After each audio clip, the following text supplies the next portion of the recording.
That is why we will introduce a bold new model of national service for 18-year-olds. If you're not familiar with the idiom jumping the shark, it's taken from a moment in the long-running series Happy Days where a central character, Fonzie, does a water ski jump over a shark. It's often cited as the moment the show's script and idea quality started going downhill.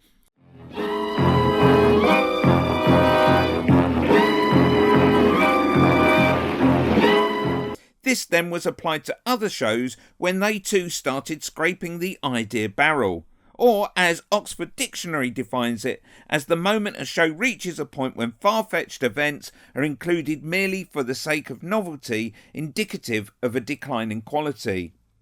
What if you don't want to do it? What happens to you if you're 18 and you say, I don't want to volunteer, I don't want to join the army, I've got other plans? What happens? Step forward James Cleverly to explain one of the surprise new manifesto promises of reintroducing national service for young people.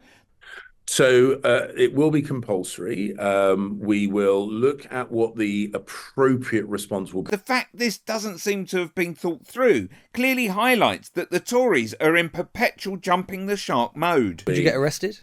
Use that. No, it's not going to be. There's not going to be a criminal sanction for this. So wait, then how are you going to make people do it? So where will the compulsion come then? So, well, in the same way that people are compelled to be in educational training between 16 and 18. There are lots of structures where. But isn't the sanction then that your parents then will face sanction if you don't send your kids to school? In this case, you'll be an adult. So what happens to you? Yeah, what's the plan here, Cleverly? Notice he will go on to say it's not a criminal sanction. So does that mean there still will be sanctions? Here we go, Fonz! I'm heading for the Ram! Are you sure you want to do it? To the point, it's not a criminal sanction. Also, what we have decided to do is make sure that because we want this to continue, we don't want this to be a party political football. We're going to put forward a royal commission, which will make sure that the details, those kind of balancing details, are clearly thought through. So you're presenting this without clearly thinking it through. Totally shoddy. There he goes!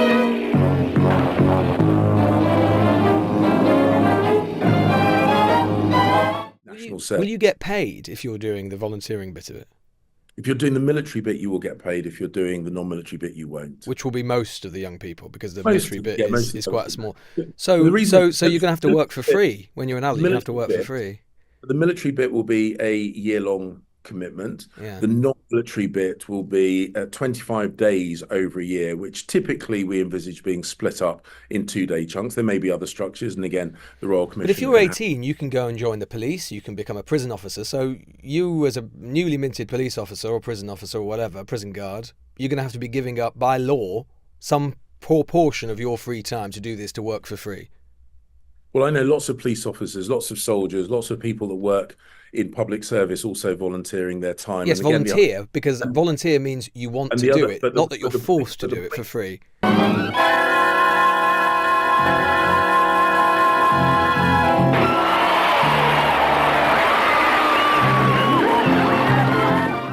don't think that this is the Tory shark jumping moment, but what one is? What is the moment that they scrape the barrel of ideas? Click here for a video on Rishi explaining why he wants to bring back national service.